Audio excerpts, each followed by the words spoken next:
ओम शांति। आज की अव्यक्त मुरली का शीर्षक है त्रिमूर्ति बाप के बच्चों का त्रिमूर्ति कर्तव्य। त्रिमूर्ति बाप के बच्चे आप सभी भी त्रिमूर्ति हो। त्रिमूर्ति बन तीनों कार्य करते हो। इस समय 2 कर्तव्य करते हो व 3। कौन सा कर्तव्य करते हो? वह तीनों ही कर्तव्य साथ साथ करते हो। त्रिमूर्ति तो बने हो ना। जैसे त्रिमूर्ति बने हो वैसे ही त्रिकालदर्शी भी बने हो। हर कर्म व हर संकल्प की जो उत्पत्ति होती है वह त्रिकालदर्शी बनकर फिर संकल्प को कर्म में लाते हो। सदैव तीनों ही कार्य साथ साथ जरूर चलते हैं, क्योंकि अगर पुराने संस्कार व स्वभाव व व्यर्थ संकल्पों का विनाश ही नहीं करेंगे तो नई रचना कैसे होगी? और अगर नई रचना करते हो उनकी पालना न करेंगे तो प्रैक्टिकल कैसे दिखाई देंगे? तो त्रिमूर्ति बाप के त्रिमूर्ति बच्चे तीनों ही कर्तव्य साथ साथ कर रहे हो। विनाश करते हो विकर्मों अथवा व्यर्थ संकल्पों का। यह तो और भी अब तेजी से करना पड़े। सिर्फ अपने व्यर्थ संकल्प व विकर्म भस्म नहीं करने हैं, लेकिन तुम तो विश्व कल्याणकारी हो, इसलिए सारे विश्व के विकर्मों का बोझ हल्का करना व अनेक आत्माओं के व्यर्थ संकल्पों को मिटाना यह शक्तियों का कर्तव्य है। तो वर्तमान समय यही विनाश का कर्तव्य और साथ साथ नए शुद्ध संकल्पों की स्थापना का कर्तव्य दोनों ही फुल फोर्स में चलता है। जैसे कोई बहुत तेज मशीनरी होती है तो 1 सेकेंड में उस वस्तु का रूप, रंग, गुण, कर्तव्य आदि सब बदल जाता है। मशीनरी में पड़ा और बदली हुआ। ऐसे अभी यह विनाश और स्थापना की मशीनरी भी बहुत तेज होनी है। जैसे मशीनरी में पड़ते ही चीज़ का रूप रंग बदल जाता है, ऐसे इस रूहानी मशीनरी में आप लोगों के सामने जो भी आत्माएं आएंगी, आते ही उनके संकल्प, स्वरूप, गुण और कर्तव्य बदल जाएंगे। न सिर्फ आत्माओं के, लेकिन 5 तत्वों के गुण और कर्तव्य बदलने वाले हैं। ऐसी मशीनरी अब प्रैक्टिकल में चलने वाली है। इसलिए बताया कि विनाश और स्थापना दोनों कर्तव्य साथ साथ चल रहा है। अभी और ही तेजी से चलने वाला है। जैसे महादानियों के पास सदैव भिखारियों की भीड़ लगी हुई होती है, वैसे आप सभी के पास भी भिखारियों की भीड़ लगने वाली है। आपके पास प्रदर्शनी में जब भीड़ होती है तो फिर क्या करते हो? क्यू सिस्टम में शॉर्ट में सिर्फ संदेश देते हो, रचना की नॉलेज नहीं दे सकते हो। सिर्फ रचयिता बाप का परिचय और संदेश दे सकते हो। वैसे ही जब भिखारियों की भीड़ होगी तो सिर्फ यही संदेश देंगे, लेकिन वह 1 सेकेंड का संदेश पावरफुल होता है। जो वह संदेश उन आत्माओं में संस्कार के रूप में समा जाता है। सर्वधर्म की आत्माएं भी यह भीख मांगने के लिए आएंगी। कहते हैं ना कि क्राइस्ट भी बेगर रूप में है, तो धर्म पिताएं भी आप लोगों के सामने बेगर रूप में आएंगे। उनको क्या भिक्षा देंगे? यही संदेश। ऐसा पावरफुल संदेश होगा जो इसी संदेश के पावरफुल संस्कारों से धर्म स्थापन करने के निमित्त बनेंगे। वह संस्कार अविनाशी बन जाएंगे, क्योंकि आप लोगों के भी अंतिम संपूर्ण स्टेज के समय अविनाशी संस्कार होते हैं। अभी संस्कार अविनाशी बना रहे हो, इसलिए अब जिन्हों को संदेश देते हो और मेहनत करते हो तो अभी वह सदाकाल के लिए नहीं रहता है। कुछ समय रहता है फिर ढीले हो जाते हैं, लेकिन अंत के समय आप लोगों के संस्कार ही अविनाशी हो जाते हैं। तो अविनाशी संस्कारों की शक्ति होने के कारण उन्हों को भी ऐसी शिक्षा व संदेश देते हो जो उनके संस्कार अविनाशी बन जाते हैं। तो अभी पुरुषार्थ क्या करना पड़े। संस्कारों को पलटना तो है, लेकिन अविनाशी की छाप लगाओ। जैसे गवर्नमेंट की मुहर लगती है ना, सील करते हैं जो कोई खोल नहीं सकता। ऐसी सील लगाओ जो माया आधा कल्प के लिए फिर खोल ही ना सके। तो अविनाशी संस्कार बनाने का तीव्र पुरुषार्थ करना है। यह तब होगा जब मास्टर त्रिकालदर्शी बन संकल्प को कर्म में लगाएंगे। जो भी संकल्प उत्पन्न होता है, संकल्प को ही चेक करो। मास्टर त्रिकालदर्शी की स्टेज पर हूँ। अगर उस स्टेज पर स्थित होकर कर्म करेंगे तो कोई भी कर्म व्यर्थ नहीं होगा। विकर्म की तो बात ही नहीं है। अभी विकर्म के खाते से ऊपर आ गए हो। विकल्प भी खत्म तो विकर्म भी खत्म। अभी है व्यर्थ कर्म और व्यर्थ संकल्प की बात। इन व्यर्थ को बदलकर समर्थ संकल्प और समर्थ कार्य करना है। इसको कहते हैं संपूर्ण स्टेज। तो अब महादानी बने हो। कितने प्रकार के दान करती हो? डबल दानी हो व ट्रिपल या ट्रिपल से भी ज़्यादा हो? हर एक ने अपना अपना विचार बताया। मुख्य 3 दान बताएं। ज्ञान का दान भी करते हो, योग द्वारा शक्तियों का दान भी कर रहे हो, और तीसरा दान है कर्म द्वारा गुणों का दान। तो एक है मनसा का दान, दूसरा है वाचा का, और तीसरा है कर्म द्वारा दान। मनसा द्वारा सर्व शक्तियों का दान, वाणी द्वारा ज्ञान का दान, कर्म द्वारा सर्व गुणों का दान। तो सदैव जो दिन आरंभ होता है उससे पहले यह प्लान बनाओ कि आज के दिन यह तीनों दान किस किस रूप से करना है, और फिर दिन समाप्त होने के बाद चेक करो कि हम महादानी बने, तीनों ही प्रकार का दान किया। क्योंकि तीनों प्रकार के दान की अपनी अपनी प्रारब्ध व प्राप्ति है।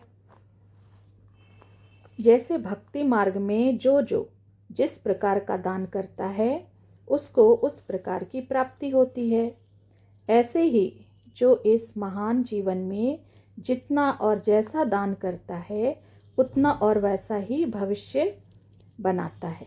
न सिर्फ भविष्य लेकिन प्रत्यक्ष फल भी मिलता है। अगर कोई वाणी का व कर्म का दान नहीं करते हैं, सिर्फ मनसा का दान करते हैं, तो उनको प्रत्यक्ष फल और मिलता है। अभी आप लोग कर्म फिलॉसफी को अच्छी रीति जान गए हो ना। तीनों दान की प्राप्ति अपनी अपनी है। जो तीनों ही दान करते हैं उनको तीनों ही फल प्रत्यक्ष रूप में मिलते हैं। आप कर्मों की गति को जानते हो ना। बताओ मनसा दान का प्रत्यक्ष फल क्या है? मनसा महादानी बनने वाले को प्रत्यक्ष फल यही प्राप्त होता है। एक तो वह अपनी मनसा अर्थात संकल्पों के ऊपर 1 सेकंड में विजयी बनता है, अर्थात संकल्पों के ऊपर विजयी बनने की शक्ति प्राप्त होती है। और कितना भी कोई चंचल संकल्प वाला हो, यानी 1 सेकंड भी उनका मन एक संकल्प में न टिक सके, ऐसे चंचल संकल्प वाले को भी अपनी विजय की शक्ति में टेम्पररी टाइम के लिए शांत व चंचल से अचल बना देंगे। जैसे कोई भी दुख में तड़पते हुए को इंजेक्शन द्वारा बेहोश कर देते हैं, उनके दुख की चंचलता खत्म हो जाती है। ऐसे ही मनसा द्वारा महादानी बनने वाला अपनी दृष्टि, वृत्ति और स्मृति की शक्ति से ऐसे ही उनको शांति का अनुभवी बना सकते हैं, लेकिन टेम्पररी टाइम के लिए, क्योंकि उनका अपना पुरुषार्थ नहीं होता है। लेकिन महादानी की शक्ति के प्रभाव से थोड़े समय के लिए वह अनुभव कर सकता है। तो जो मनसा के महादानी होंगे उनके संकल्प में इतनी शक्ति होती है, जो संकल्प किया उसकी सिद्धि मिली। तो मनसा महादानी संकल्पों की सिद्धि को प्राप्त करने वाला बन जाता है। जहाँ संकल्प को चाहे वहाँ संकल्पों को टिका सकते हैं। संकल्प के वश नहीं होंगे, लेकिन संकल्प उनके वश होता है। जो संकल्पों की रचना रचे वह रच सकता है। जब संकल्प को विनाश करना चाहे तो विनाश कर सकते हैं। तो ऐसे महादानी में संकल्पों के रचने, संकल्पों को विनाश करने और संकल्पों की पालना करने की तीनों ही शक्ति होती है। तो यह है मनसा का महादान। ऐसे ही समझो मास्टर सर्वशक्तिवान का प्रत्यक्ष स्वरूप दिखाई देता है। समझा? वह हो गया मास्टर सर्वशक्तिवान। और जो वाचा के महादानी है उनको क्या मिलता है? वह है मास्टर नॉलेजफुल। उनके एक एक शब्द की बहुत वैल्यू होती है। एक रत्न की वैल्यू अनेक रत्नों से अधिक होती है। वाचा द्वारा तुम रत्नों का दान करते हो ना, तो जो ज्ञान रत्नों का दान करते हैं उनका एक एक रत्न इतना वैल्यूबल हो जाता है, जो उनके एक एक वचन सुनने के लिए अनेक आत्माएं प्यासी होती हैं। अनेक प्यासी आत्माओं की प्यास बुझाने वाला एक वचन बन जाता है। मास्टर नॉलेजफुल, वैल्यूबल और तीसरा फिर सेंसिबल बन जाता है। उनके एक एक शब्द में सेंस भरा हुआ होता है। सेंस अर्थात सार के बिना कोई शब्द नहीं होता। जब कोई ऐसे सेंस से शब्द बोलता है तो कहते हैं ना, यह तो बहुत सेंसिबल है। वाणी द्वारा सेंस का मालूम पड़ता है, तो दोनों सेंसिबल भी बन जाते हैं। यह तो हुआ लक्षण। प्राप्ति क्या होती है?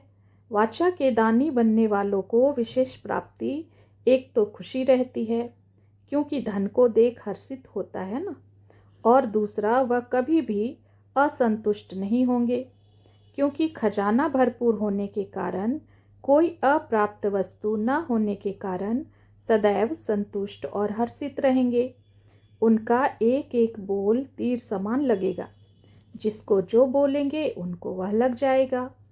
उनके बोल प्रभावशाली होते हैं। वाणी का दान करने से वाणी में बहुत गुण आ जाते हैं। अवस्था में सहज ही खुशी की प्राप्ति होगी। प्राप्ति करने का पुरुषार्थ नहीं करेंगे, लेकिन स्वतः ही प्राप्त होगी। जैसे कोई खान से चीज़ निकलती है तो अखुट होती है ना, ऐसे ही अंदर से खुशी स्वतः ही निकलती रहेगी। यह वरदान के रूप में प्राप्त होता है।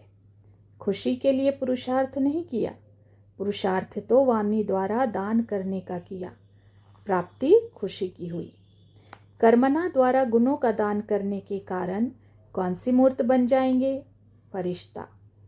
कर्म अर्थात गुणों का दान करने से उनकी चलन और चेहरा दोनों ही फरिश्ते की तरह दिखाई देंगे। दोनों प्रकार की लाइट होगी, अर्थात प्रकाशमय भी और हल्कापन भी। जो भी कदम उठेगा वह हल्का, बोझ महसूस नहीं करेंगे, जैसे कोई शक्ति चला रही है। हर कर्म में मदद की महसूसता करेंगे। हर कर्म में सर्व द्वारा प्राप्त हुआ वरदान अनुभव करेंगे। दूसरे हर कर्म द्वारा महादानी बनने वाला सर्व की आशीर्वाद के पात्र बनने के कारण सर्व वरदान की प्राप्ति अपने जीवन में अनुभव करेंगे। मेहनत से नहीं, लेकिन वरदान के रूप में। तो कर्म में दान करने वाला एक तो फरिश्ता रूप नजर आएगा, दूसरा सर्व वरदान मूर्त अपने को अनुभव करेगा। तो अपने को चेक करो, कोई भी दान करने में कमी तो नहीं करते हैं। 3 दान करते हैं, तीनों का हिसाब किस न किस रूप से पूरा करना चाहिए। इसके लिए तरीके, चांस ढूंढो। ऐसे नहीं चांस मिले तो करेंगे। चांस लेना है, ना कि चांस मिलेगा। ऐसे महादानी बनने से फिर लाइट और माइट का गोला नजर आएगा। आपके मस्तक से लाइट का गोला नजर आएगा और चलन से, वाणी से नॉलेज रूपी माइट का गोला नजर आएगा, अर्थात बीज नजर आएगा। मास्टर बीज रूप हो ना, ऐसे लाइट और माइट का गोला नजर आने वाले साक्षात और साक्षात्कार मूर्त बन जाएंगे। समझा? यहाँ इस हॉल में ऐसा कोई चित्र है जिसमें लाइट और माइट के दोनों गोले हो? कोई ने कहा श्री लक्ष्मी नारायण का, कोई ने कहा ब्रह्मा का। देखो, चित्र को देखने से चेहरा ही जैसे बदल जाता है। तो आप लोग भी ऐसे चैतन्य चित्र बनो जो देखते ही सभी के चरित्र और नैन चैन बदल जाए। ऐसा बनना है और बन भी रहे हो। वरदान भूमि में आना अर्थात वरदान के अधिकारी बनना। जैसे यात्रा पर जाते हैं, क्यों जाते हैं? पाप मिटाने। उस भूमि में यह विशेषता है तब तो जाते हैं।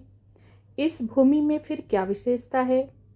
जो है ही वरदान भूमि, वहाँ वरदान तो प्राप्त है ही। अपने आप ही वरदान तो मिलेगा ना, मांगने की दरकार नहीं है।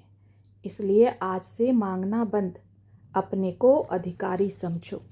अच्छा, ओम शांति।